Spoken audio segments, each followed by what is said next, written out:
Poem-4, The Lake of Innisfree by William Butler Yeats of Standard 9. This well-known poem explored the poet's longing for the peace and tranquility of Innisfree, a place where he spent a lot of time as a boy. This poem is a lyric. तो यहाँ पे poem क्या explore करना चाहते हैं? उनको Dzire है piece and tranquillity की, वो फ्रीडम चाहते हैं उनकी।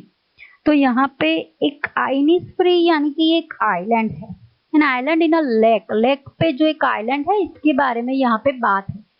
जब वो बॉय थे तब टाइम स्पेंड वहां पे करते थे, तो उसकी जो डिजायर है कि वो वहां ही पीस, या वहां पे जो आइलैंड है वहां पे उनको पीस मिलता है। he get, or we can say he got peace or calmful atmosphere there. So यहाँ पे 3 stanzas है.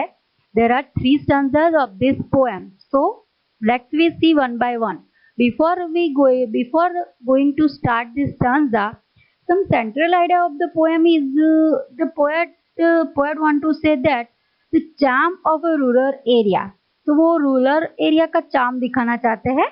It's all about how the speaker's dreams for the future don't quite reconcile with his present situation.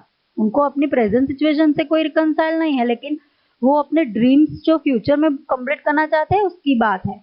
Clash between dreams and reality, जो कि present में reality है, future का उनका dreams है, उनमें clash होता जा रहा है।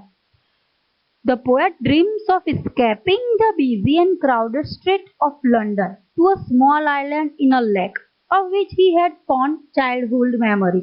उनकी जो childhood memories है वहाँ पे जो पास हुई थी, वो वहाँ से crowded street से दूर जाना चाहते हैं, अपनी memory के पास।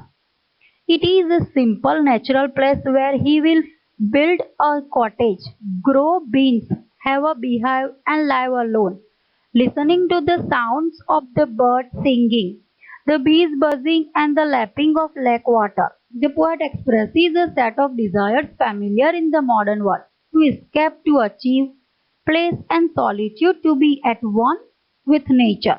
तो यहाँ पे उनको नेचुरल एटमॉस्फेयर में जाना अच्छा लगता है, बिजी और क्राउडेड स्ट्रीट से वो दूर जाना चाहते हैं। तो यहाँ जो एक आइलैंड की बात है, वो आइलैंड में उनकी चाइल्डहुड मेमोरीज भी है, और यहाँ पे natural around, we can say that natural surroundings भी उनको वहाँ पे मिलता है। और यहाँ पे कुछ डिस्क्रिप्शन भी किया है कि वहाँ पे क्या है, कॉटेज है, बीन्स ग्रो हुए जो फील्ड में है, बीहाइव है, वहाँ पे वो सॉलिट्यूड में टाइम स्पेंड कर सकते हैं।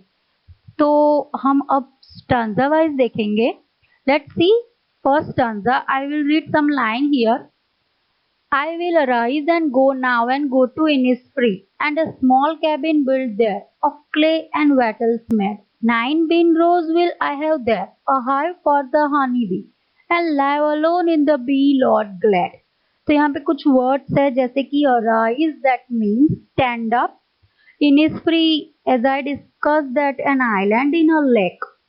Cabin का मतलब क्या है यहाँ पे? small wooden, जो कि वहां पे शेल्टर उनको मिलता है। क्ले यानी कि वो तो पता ही है, मड।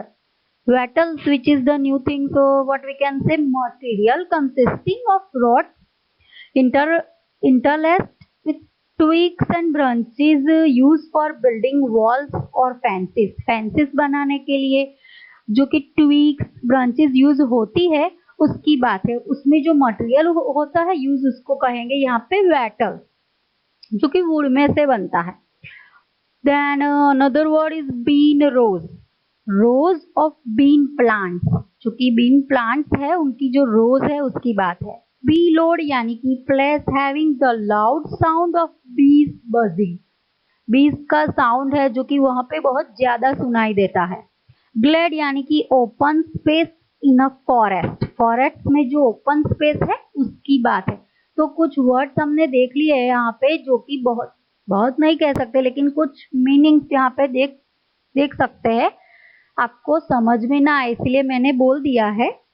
अभी हम उसका एक्सप्लेनेशन देखेंगे। The poem starts with the poet saying that he will wake up and go to the island of Innisfree. He compares his life in the city to sleep. When he wakes up and becomes conscious, he will be transported away from the sedentary यानी कि non-active city life to a life of a activity in a rural area. तो poem start होती है जहाँ पे वो क्या करना चाहते हैं, वेकअप, एंड वो कहाँ से इनिस्फ्री आइलैंड में जाना चाहते हैं, वो अपनी लाइफ को सिटी में जो लाइफ है वहां से उनको रूरल एरिया में जाना है. कंपेयर भी थोड़ा करते हैं कि यहाँ पे जो क्राउडेड एंड बिजी लाइफ है, तो वो जो रूरल एरिया में जाएंगे तो वहां पे कैसी नॉन एक्टिव हो जाएंगी, यानी कि कुछ उनको थोड़ा पीसफुल एटमोसफियर मिलेगा और ऑल द थिंग्स उनकी लाइफ है थोड़ी हम कह सकते हैं कि काम हो जाएंगी, शांत हो जाएंगी. In particular, the poet mentions two activities that he would like to engage in physical labor. तो उनको दो ही या एक्टिविटी जो कि फिजिकल लेबर है उनको अच्छा लगता है करने को, जैसे कि building a cabin and planting 9 rows of बीज एंड बी कीपिंग. ये दो ही एक्टिविटी यहाँ पे फिजिकल लेबर दिखाया है. बाकी का यहाँ पे जो बाकी का वर्क है वो कैसा है, नॉन एक्टिव, यानी कि कोई फिजिकल एक्टिविटी नहीं होती है. He wishes to live alone where buzzing sound of the bees will fill in the entire environment. वो क्या करना चाहते हैं, अलोन रहना चाहते हैं जहाँ पे जो बीज के साउंड है वो भी उनको सुनाई देंगे एंड पूरे एनवायरमेंट में उनको बीज के साउंड सुनाई देंगे. Stanza 2. And I shall have some peace there, for peace comes dropping slow, dropping from the wells of the morning to where the cricket sings. There midnights all a glimmer, and noon a purple glow, and evenings full of the linnet wings. So in this stanza, peace वो तो हमें पता है, जैसे कि meaning is a here dew, dropping slow, dropping slowly, wells misty atmosphere in morning, cricket ये insect है यहाँ पे, इसका मीनिंग यहाँ पे insect and insect, all glimmer यानी कि shining, purple glow the light of afternoon की बात है. इनेट वो है small bird of brown and grey colour, एक स्मॉल बर्ड है जिसका कलर है ब्राउन एंड ग्रे. तो इसका एक्सप्लेनेशन क्या है, in this stanza the poet says that his life on the island of Innisfree will be peaceful, उनकी life peaceful होगी वहां पे. He specially connect peacefulness with the early morning, early morning से उन्होंने कनेक्ट किया है उनकी लाइफ को. तो अर्ली मॉर्निंग में उनको why he connect with this, peace will come to him readily as morning come, उनको कुछ करना नहीं पड़ता है वहां पे, उनको पीस मिल ही जाती है, मॉर्निंग होती है उनको पीस मिल जाती है. And he wakes up to the sound of cricket chirping, जो कि ये इंसेक्ट का आवाज होता है, उनसे उनकी सुबह होती है. He compares the morning to a woman who is veiled, यहाँ पे उन्होंने मॉर्निंग को किससे कंपेयर किया है, morning to a woman who is veiled, veiled यानी कि मिस्टी एटमोसफियर, एटमोसफियर जो कि मिस्टी है उससे उन्होंने कंपेयर किया है. This means that when the sun rises, morning drops her veil of darkness and brings peace upon the rural setting of Innisfree. पूरे आइलैंड में क्या होगा, वहां पे डार्कनेस हो जाएंगी एंड दैट मॉर्निंग ड्रॉप्स उन पे गिर जाएंगे, मिस्ट गिर जाएंगी. That thing gives peace. The poet also likes midnight with the stars shining brightly in the sky. He also likes noon as well as evening, which is full of the sound of the innate bird's melodious song.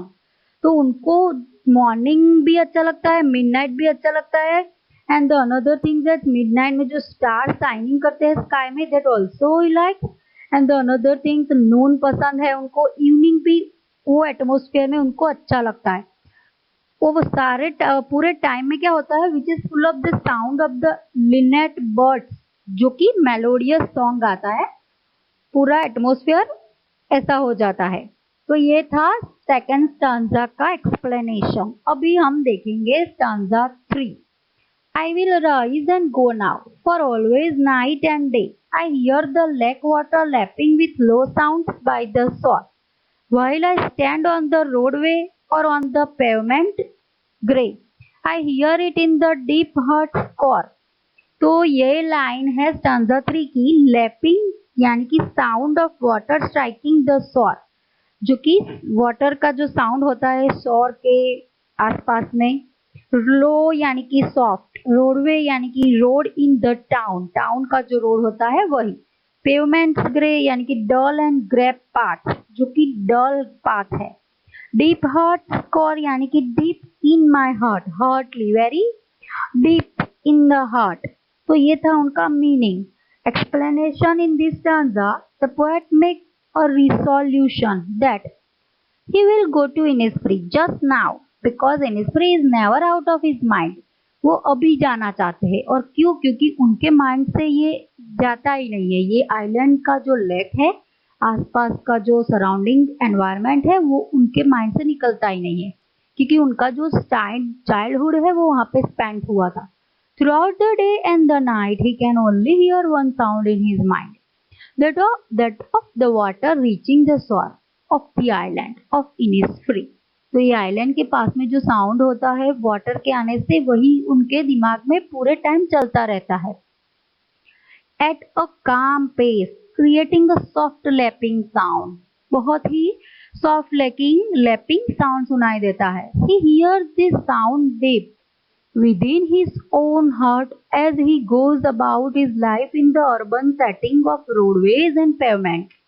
जब वो सोचते हैं, जो payment footpath होता है, roadways का जो life है अर्बन का, उसके बारे में सोचते हैं, तो उनको ये डीप साउंड सुनाई देता है। जबकि वो रोडवेज और पेमेंट का साउंड होता है, तो अपने हार्ट में ये बहुत ही जैसे कि बहुत ही सॉफ्ट जो साउंड है वो उनके हार्ट में सुनाई देता है उनको। तो वो अर्बन एरिया का जो सेटिंग है उससे बचने के लिए वो यही अपने माइंड में लेते रहते हैं पूरे time. This urban setting contains none of the colours that make Innisfree beautiful.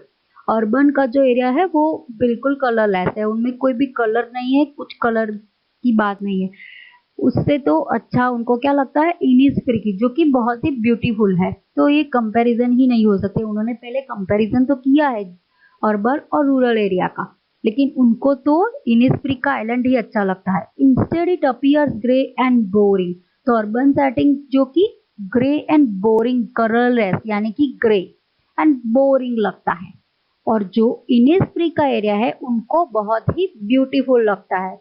तो ये था 3 स्टैंजास का एक्सप्लेनेशन, जो कि पोएट जो सोचते हैं और उनका जो एक्सप्रेशन है, जो कि वो डिजायर भी करते हैं वहां जाने के लिए, और वो मॉडर्न वर्ल्ड से स्केप करना चाहते हैं। उनको सॉलिट्यूड लाइफ अच्छी लगती है और वो नेचर के कनेक्ट जाना चाहते हैं, यानी कि नेचर के पास जाना चाहते हैं, उनसे कनेक्ट होना चाहते हैं। इसीलिए वो ये अभी प्रेजेंट पे फ्यूचर का सोचते हैं कि वो इनिस्फ्री में जाएंगे, जो कि उन्होंने पहले से ही यहाँ पे टाइम स्पेंड किया हुआ है। That's why. तो ये पोएम है यहाँ पे फिनिश होती है। The poem is ended here. Thank you.